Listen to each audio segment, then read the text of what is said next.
Harvest of Shadows, Nature's Chemistry Unleashed. Written and narrated by Aracelis Gotay. Dedication. To my beloved family and friends. Through every twist and turn, you've stood by my side, unwavering in your love and support. Thank you for being the steady anchor in the stormy seas of life, for believing in me when I faltered, and for celebrating with me in moments of triumph. To those that never wavered, who have remained steadfast through the trials and tribulations, your unwavering faith in me has been a guiding light. This book is a testament to your unwavering support, and it is dedicated to each and every one of you. You know who you are, and your presence in my life is a cherished blessing. With deepest gratitude, Aracelis. Pheromone. A pheromone is a chemical that an animal produces to change the behavior of another animal of the same species. Some describe pheromones as behavior-altering agents. Many people do not know that pheromones trigger other behaviors in animals of the same species, apart from sexual behavior. Androsterone. Androsterone is a type of chemical known as an anabolic steroid. It is converted in the body to testosterone and other sex hormones. It can be found in boar saliva, celery cytoplasm, and truffle fungus. Androsterone is found in human skin as well as in urine. It may also be secreted by human sweat glands. It is described as having a musky odor and can affect human behavior when smelled. Queen mandibular pheromone, QMP. QMP is a honeybee pheromone produced by the queen that gives the colony the sense of belonging to the queen. It affects social behavior, maintenance of the hive, and swarming behavior. Newly emerged queens produce very little QMP. By the sixth day, they are producing enough to attract drones for mating. A laying, pregnant queen makes twice that amount. Some beekeepers place unneeded queens in alcohol. The alcohol preserves the deceased queen and her pheromones. This queen juice can then be used as a lure in swarms. Texas green sweat bee. The sweat bee family, Halicetidae, is a highly important group of wild pollinators. Like other sweat bees, they are attracted to human sweat, and they use the salt from the sweat for nutrition. Female Agapostemon species can be difficult and sometimes impossible to tell apart with the naked eye. In Texas, for example, the females of two species, Agapostemon angelica and Agapostemon texana, are morphologically identical. They can be told apart only if caught mating with males. Subjects: the McCray family.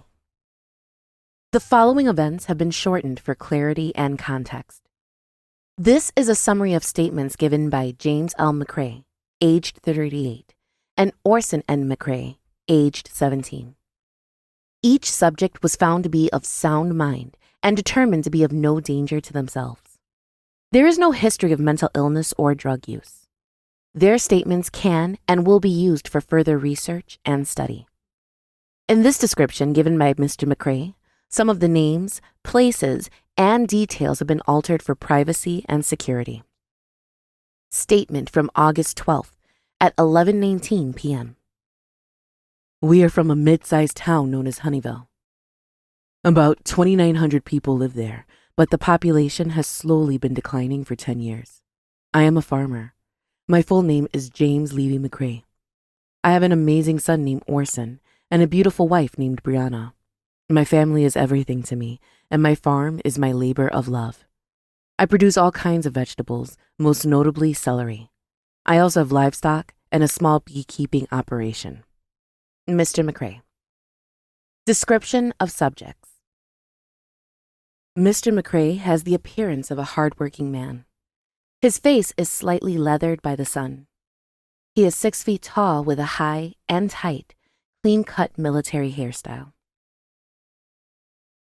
His skin is the same color as iced coffee with too much cream. He was dressed in a plaid button-down shirt, grass-stained overalls, and a pair of work boots that looked like he marched across the jungle in Vietnam. His wife, Brianna McCray, is almost the same height as him, about 5 feet 9 inches, with waist-length chocolate brown curly hair and the same complexion as actress Lisa Bonet. Orson, their only child, is a little bit taller than his father. He has the same hair color as Malcolm X, and his skin tone is a mixture of both of his parents. He is lightly toasted from the sun due to working with his father on the farm. He is a very smart young man. He is almost done with high school and wants to double major in biology and agriculture. His style is like his father's, except his hair is in a curly top fade. He was dressed in a faded plaid shirt and worn-out work boots. The McCrays make up your typical farming family living on the outskirts of a small town. Their life had been quite peaceful until this past July. This is an account of their harrowing tale over the course of 1 week and 6 days. July. The Gift. It was a humid Wednesday afternoon in July when everything began. Mr. McCray was approaching his 38th birthday on the 29th, but didn't anticipate any major gifts. A simple man, he always thought of the life he had as the main blessing in his life. Mrs. McCray stepped out onto their sprawling front porch, wearing a sunflower-patterned sundress and yellow lace slippers. She only wore them around the house or on the front porch. She poured 2 glasses of lemonade as she watched her husband and son toil away in their celery patch. She soon called them over to get out of the sun, take a break, and enjoy a cool glass of lemonade. Orson recalls her saying that if they work any longer, the pigs are going to smell better than them. It was at that moment Orson thought of the perfect birthday gift for his dad. He had been trying to think of something unique to get him, but could never think of anything. He figured he could make his dad some homemade cologne. His father smells like a walking farm every day, so anything would help. He figured he could make some cologne after learning about the power of smell in his biology class a while ago. Orson started to research how to make cologne. Immediately, he started to realize he had everything he needed right at his fingertips. The farm became his laboratory. He started by collecting samples from his surroundings to make his all-natural cologne. He started with the hardest ingredient first, pig saliva. Pig saliva was once used to make perfume. Since pigs are smart, quick, and dangerous, this took the most time. Over the course of a week, he collected cactus juice, a few stalks of celery, rubbing alcohol, honeycomb, glycerin, and anything he could think of to try and make the best cologne for his dad. He only needed to know one more thing to complete his work, his mother's favorite scent. He never asked his mom about her favorite color or flower up to that point in his life. His father may have had some idea, but he wanted to hear it from the source. To his surprise, she loved gardenias, the same flower that Billie Holiday wore in her hair. Luckily, they bloom everywhere around the farm in the summertime, and bees love them. He started connecting the dots. His dad planted gardenias for his mom and for his bees. It was a win-win situation. His cologne could be assembled. July 29th, Day 1. Mr. McCray woke up to breakfast in bed, a beautiful new plaid shirt, and a small turquoise blue spray bottle that looked like a misshaped pear. His wife and son screamed, "Happy birthday!" After nibbling on some toast, he took the oddly shaped bottle and showed it to his wife. "Look what your son gave me. My boy sure is creative. Thanks, son." His wife urged him to try it on. She was eager to see how it would turn out after seeing Orson work so hard on it. Mr. McCray proceeded to spray it on his wrist. Suddenly, his wife froze, and her nostrils began to flare like a hound dog catching the scent of a fox. Soon, she inhaled the air around her like she was a Hoover vacuum cleaner. Orson and Mr. McCray looked puzzled. Orson walked up to his mom, who was several feet from the bed at this point, asking if she was okay. Her breathing became faster and deeper, and her eyes became glossy. She looked like she was on drugs. After one long sniff, she exhaled and pushed Orson out of the way as if she were done with a dinner plate. She immediately grabbed Mr. McCray by the wrist and sniffed hard. Orson and his father looked at her like she was on something. She then began to rub on his chest, stroke the hair on his head, and then move the breakfast tray out of the way to sit in his lap.